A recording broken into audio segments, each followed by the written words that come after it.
আসসালামু আলাইকুম ওরহমতুল্লাহ। আমি মমতা মুশতারি যশোর থেকে ওয়েলকাম করছি আমার ইউটিউব এবং ফেসবুক পেজ মমতা মুশতারি থেকে।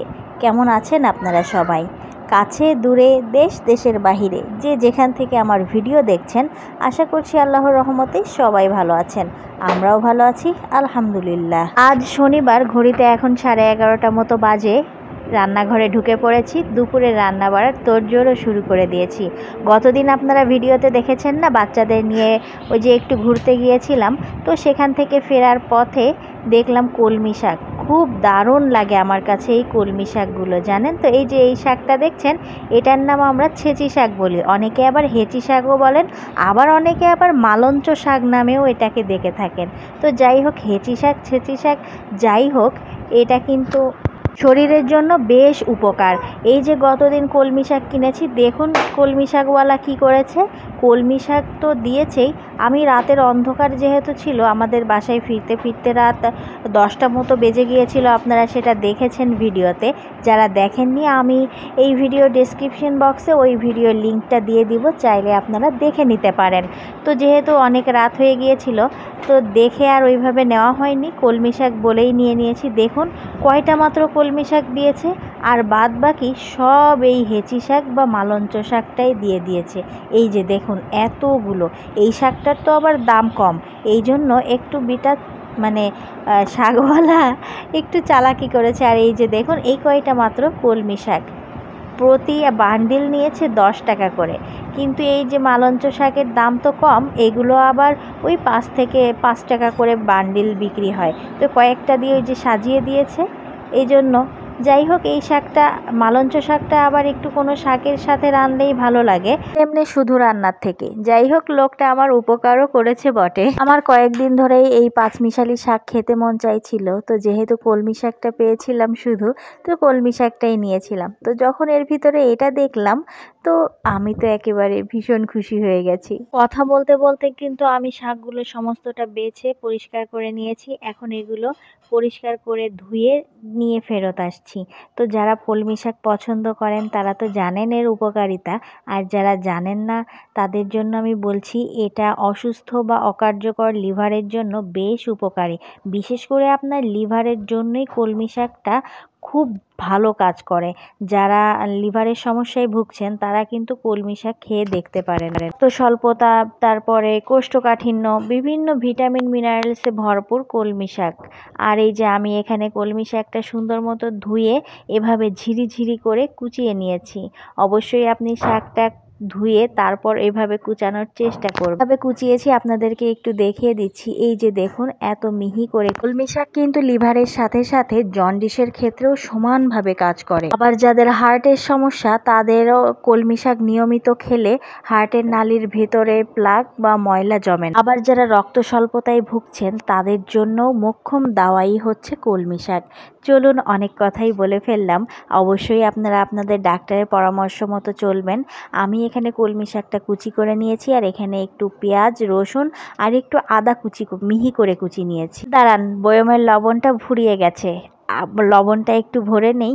রান্নার মূল জিনিসই তো লবণ, তাই না বলুন? লবণ ছাড়া তো আপনি এর কোনো খাবারই খেতে পারবেন না, সেটা অল্প দিন বা বেশি। বলি এবার কলমি শাকের ভিতরে আদা দেওয়ার কথা। অনেকে আবার ভাববেন শাকের ভিতরে আদা। আপনারা বিশ্বাস করুন আর নাই করুন, শাকের ভিতরে আপনি খুব বেশি দিবেন না তো, 1 চামচেরও কম।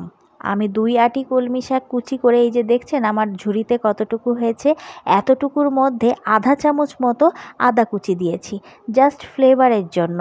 আর এই আদাটা দিলে আপনার শাকের টেস্ট বলুন, স্বাদ বলুন, বা ঘ্রাণ, ফ্লেভার, যে যাই বলেন না কেন, সমস্তটাই বদলে যাবে। পাত্রে আমি একেবারে অল্প একটু তেল নিয়ে নিব, খুব বেশি তেলও কিন্তু প্রয়োজন হয় না।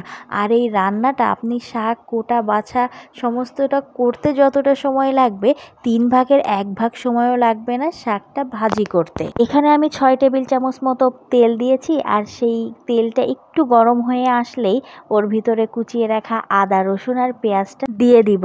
আমি এখানে ঝালটা একটু পরে দিব, আপনারা কাঁচা ঝাল ব্যবহার করবেন এই টাইমে এসেই। আমার বাচ্চারা যেহেতু খাবে, এই জন্য আমি কি করব, ঝালটা রান্নার শেষের দিকে দিব। তারপরে একটু আদা রসুনটা ভাজতে দিয়ে আমি এখানে কাঁচা ঝালগুলো কুচিয়ে নিচ্ছি। ঝালের যেহেতু এখন অনেক দাম, আমি কি করি জানেন তো, ঝাল যখন ওই যে অল্প দাম হয় 30-40 টাকা কেজি, তখন কেজি খানিক ঝাল কিনে ডিপে ভরে রেখে দিই।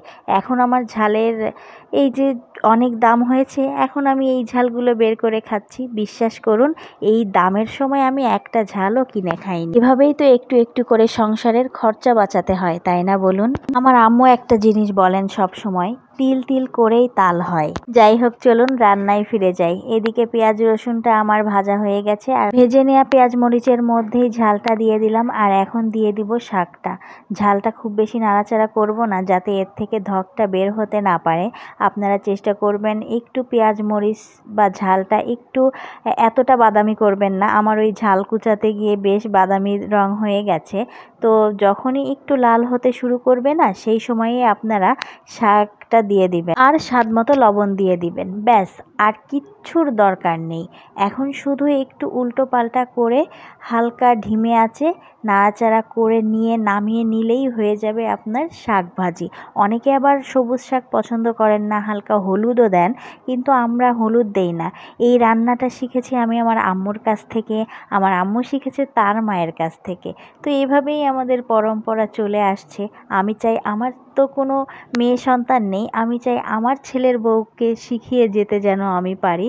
তো যাই হোক, এই শাক ভাজিটা অনেকেই খাননি বা অনেকেই খেয়ে থাকতে পারেন। তো আমাদের কাছে তো এটা মনে করুন, যেদিন কলমি শাক ভাজি করা হয় বাড়িতে, সেদিন আর কোনো কিছুর দরকার হয় না।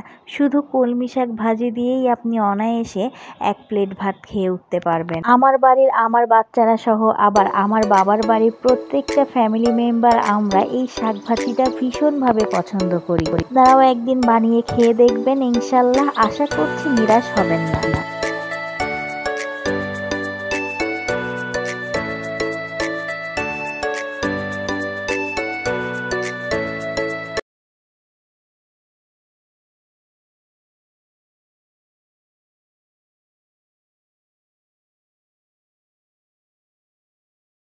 শাকভাজি সহ দুপুরের রান্না বাড়া হয়ে গেছে, আর এখন পুটুলি বাবার ফিডারটা ফুটিয়ে নিচ্ছি। গত কোনো এক ভিডিওতে আমার পুটুলি বাবাকে ফিডার খেতে দেখে কোনো এক আপু বা আন্টি জিজ্ঞাসা করেছিলেন আমি প্লাস্টিকের ফিডারে ওকে খাওয়াই, তো আমি হাইজিন মেনটেন করি কিভাবে।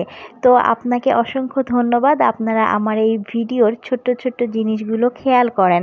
আসলে আমি ওকে 2 বার দুধ খাওয়াই, সকালে 11টার দিকে একবার আর বিকালে বা সন্ধ্যার সময় একবার। তো এই 2 বারই কী করি, যখনই ও দুধ খায় আমি খাওয়ার আগে এভাবে একটু ফুটিয়ে নেই, বা দিনে 1 বার ফুটিয়ে নিয়ে তারপর 2 বার খাওয়াই। প্রতিদিন 1 বার করে ফুটন্ত গরম পানিতে মিনিট 5 মতো এভাবে ফুটিয়ে নিয়ে তারপর সেটাকে শুকিয়ে আমি খাওয়াই। আমি চেষ্টা করি প্রতিবার দুধ খাওয়ার পরে একটু সুন্দর মতো ধুয়ে শুকিয়ে রাখ। আপনাদের এই ছোট্ট ছোট্ট কমেন্টগুলো আমার কাছে অনেক মূল্যবান।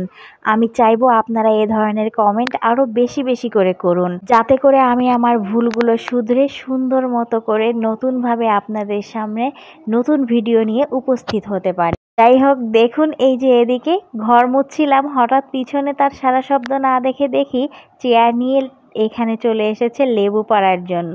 বেশ চালাক হয়ে যাচ্ছে দিনে। আমার বাচ্চাগুলো আমার চোখের সামনে একটু একটু করে বড় হয়ে উঠছে, বেড়ে উঠছে, এটাই দেখছি। আলহামদুলিল্লাহ, আলহামদুলিল্লাহ। এর থেকে পরম শান্তি আর কি হতে পারে বলুন তো।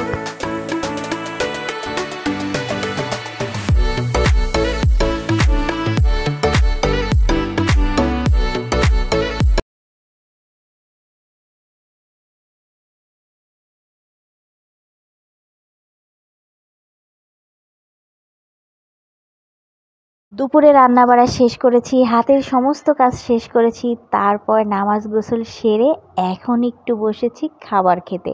পুটুলি বাবাকে খাইয়ে দাইয়ে ঘুম পাড়িয়ে দিয়েছি। চলুন খেয়ে আপনাদেরকে বলি কেমন হয়েছে। কলমি শাক তো আমি জানি বরাবরই খুব মজা হয়, এখনও তার ব্যতিক্রম হয়নি। আপনারাও একবার করে দেখবেন। আর দেখুন, বাচ্চারা আসরের নামাজ পড়তে গিয়েছিল, ওদের এক বন্ধু আজ সহ এই ফলটা দিয়েছে। নাম নাকি বলেছে আম ঝুমঝুম। আমি তো আগে কখনো দেখিনি এই ফল। আপনারা দেখে থাকলে কমেন্ট করে জানাবেন। তো চলুন আজকের ভিডিও এখানেই শেষ করছি। ভিডিওটি কেমন লাগলো অবশ্যই কমেন্ট করে জানাবেন। ভিডিওটি ভালো লাগলে একটি লাইক করে দিবেন। প্রত্যেকেই সুস্বাস্থ্য কামনা করছি। আজ আজ এই পর্যন্তই, দেখা হচ্ছে আগামীতে নতুন ভিডিওর সাথে। আল্লাহ হাফেজ, আসসালামু আলাইকুম।